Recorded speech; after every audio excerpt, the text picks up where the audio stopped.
It's the month of October, and that means it's time to carve pumpkins. And it's time to get spooky! Now, I'm not gonna lie, I have never been a fan of horror games. There is, however, one that I played when I was younger that I actually liked, and that would be Geist, a Gamecube exclusive first-person shooter that also qualifies as a horror game.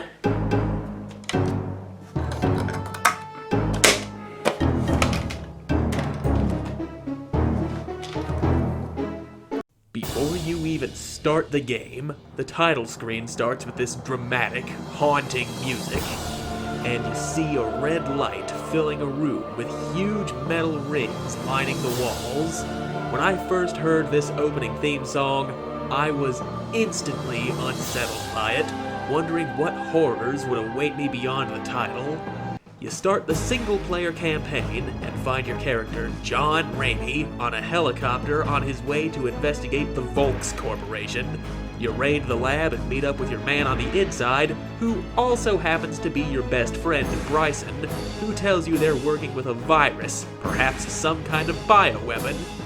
So you download the information about the virus. Then you go to make your escape, having to fight your way past the heavily armed security force, and here you see that the game isn't all gore and scares. There's actually quite a few things that I personally find hilarious, like the ragdoll physics. This is the first game I ever played that had ragdoll physics like this. And another thing, occasionally when you kill somebody, they just yell, "Ah, crap!" On the way out of the lab, you might be thinking, what'll I have to deal with? Zombies? Mutants? A monstrous tapeworm that slithered out of Satan's rectum? If you guessed that third thing, you're right. Just before you reach the extraction point, this monster appears and brutally kills one of your teammates. It's not that tough of a fight though. All you gotta do is move side to side, dodging its shots, and shoot it in the mouth when it roars. After you drive off the monster and try to leave, something goes wrong. One of your teammates falls to the ground, and then he turns on you. After getting shot in the face, you wake up strapped into a giant machine that harnesses the power of a rift between our world and another world to separate your spirit from your body. And here we see Rourke, the commander of a bunch of mercenaries, and his client, Alexander Volks, the head of the corporation, who throws you into a machine that's supposed to brainwash you and train you for combat. But you are freed by the ghost of a little girl named Gigi, and she tells you how to be a ghost, because that's what you are now. From here, you have to possess people to get your body back and take down the corporation, but you can't just possess people, you have to scare them first by possessing objects around them and making them do things they normally wouldn't do. Once they've lost all bladder control, you can just hop inside and go for a ride. You will quickly notice that when you are a ghost, time slows to a crawl, but you still move at regular speed. And when you possess somebody, everything goes at normal speed. You can also leave your host to scout ahead in ghost form if you want to be careful. And you might be thinking you can just go through walls because you're a ghost, but you can't. You can, however, slip through cracks and other small openings in the wall. And now that I think about it, if we're both ghosts, why does Gigi look like an actual ghost and I'm over here looking like a blue mannequin with a face that just says, "Yeah, I got nose hair, what of it?" So now you need to escape from the containment wing by possessing a soldier and fighting your way through. Then you meet this guy whose name is Cord, apparently, and all you gotta do is shoot him until he drops a grenade and hides behind his shield. Then you possess the grenade, roll it up under his taint, and blow his balls off!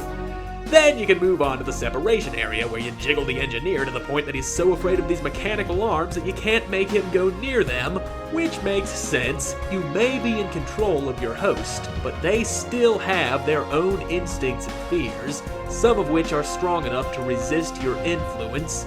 So you take this guy to the separation control room to stop them from doing to Bryson what they did to you. After disabling the machine, you go to sabotage the reactor, which will seal the rift. But it's guarded by Cord. Shoot him until there's nothing left to bury, and turn off the reactor, then the rift starts to close permanently. But Rourke is determined to keep the rift open by making it even bigger. big enough to release a giant demon that destroys the machine and seals the rift behind it. So that's one problem solved, but now there's something much worse to worry about. Now you have to go save Bryson. He needs a certain medicine to stay alive for the sake of giving you another objective. So you need to find the key to the freezer while making your way through the first level that takes a step in the horror direction. Creepy music plays while you hear people screaming from the next room. You come in to find them dead, wondering what might have killed them. Then eventually you find these fire-breathing cockroaches that escaped from the rift along with the demon, and you have only a fire extinguisher to defend yourself with, which is surprisingly effective. Find the key, find the serum, save Bryson, change of clothes, shoot some guys, Bryson dies. Then here's your next boss fight. Just move in a circle when it does its rapid-fire spread shot, shoot it in the face, and throw grenades into its shell when it hides. Its shell is broken, it scurries away, and Bryson isn't dead. I'm having a bad day. After solving a few more puzzles and poisoning the guards, you discover Volk's real plan to use ghosts to assassinate world leaders while possessing others to start a global war that he can profit from. Imagine pitching a plan like that to your boss. Step 1, make ghosts. Step 2, start a war. Step 3, Step 4, profit. Now you call in a helicopter to come get you out with this newfound information, and you have to help Bryson escape by possessing a bunch of different objects to kill the guys before they kill Bryson. This goes into a chase scene where he rides a motorcycle, and you have to jump inside a turret to protect him from other guys on motorcycles and trucks.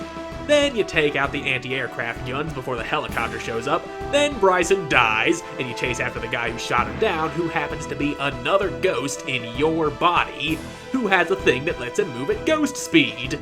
This leads you to a very puzzle-heavy section of the game, where you possess an antique clock to open a door, then another clock to open a different door, then a third clock that plays a flute, where you have to press the stick in the right direction at the right time, and you have to do this flute sequence perfectly 4 times in a row. Sounds easy enough, right? Only problem is, this is one of the most unresponsive minigames I have ever seen. Every time I get to the last part of the sequence, it doesn't register when I press up. I press it, but it doesn't count it. This happened so many times, making this the most infuriating part of the game, but eventually I got it. This activates the next puzzle in this place, where you have to shine the light on these statues in the right order, but if you do it wrong, you have to start the statue part over, which I did, and then the game glitched on me and got stuck on this scene here. I was able to pause and restart the level from the beginning, which of course means I have to do that stupid flute thing again! Now you find the place where Gigi and her brother, who is now old and evil, used to live. Then she tells you how she died and how little Volks tried to revive her with magic, which didn't go so well, and left her brother with a demon chunk stuck in his forehead. Then you run into some ghost hunters, and while running from them, you find your body, but it's just bait. You get captured and thrown back into the brainwashing machine, and have to play through a simulation of Volk's world leader plan. You manage to escape again because of a convenient power outage caused by monsters that escaped from the rift. Now we have another creepy level with these giant spiders that turn invisible, and the first boss returns 3 times. You restore power, jump on a scientist because the engineer isn't authorized to open this door, and the thing that ate Bryson earlier comes back wearing a shell made of explosive barrels rolling all over this network of hallways. Then this time, it actually dies. Then you see a demon-possessed Volks rallying his ghost army for the upcoming evil plan. And now you have to go put a stop to that, but you need somebody with high enough security clearance to get to the helipad, and the only people who are allowed to go there are Volks himself and Rourke. Now you use a rat to get to the animal trainer so you can take advantage of Rourke's dog-related childhood trauma, grab a set of ghost hunter armor which lets you slow down time, and shoot your way through soldiers and ghost hunters who have these gas grenades that force you out of Rourke's body if you get hit directly. Once the ghost hunters are dead, you finally get your body back, and it conveniently has the same weapon and time-altering device as the ghost hunters. The bug-looking thing that had your body jumps inside Rourke, so you kill him, but the ghost is still here, and being a ghost, your bullets do nothing to it. Your gas grenade is the only thing that hurts it. It runs around possessing explosive boxes, and it can possess you, and force you to walk into spinning fan blades, and you have to mash the A button as fast as you can to force it out of your body. Once it's dead, you go after Volks, shoot down the helicopters that are carrying the ghosts, which lets them all out. So now you have to fight your way through ghosts, soldiers, stone golems, and a crotchety old man with machine guns and rocket launchers mounted on his gravity-defying wheelchair.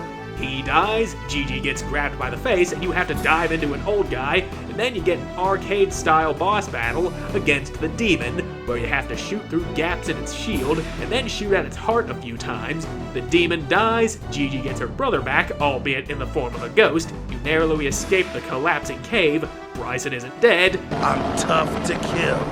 Happy ending with no loose ends that set up a sequel, and they really could have chose a better set piece for the credits. Rat-infested hallway isn't exactly how I want to remember this game. This game was a lot of fun. But what about that virus from the beginning of the game? It was just there, and then they never mention it again. I guess that's just what we call a plot hole. Either way, you have a happy and safe Halloween, and if you or your child go out trick-or-treating, be sure to carefully inspect any candy you get.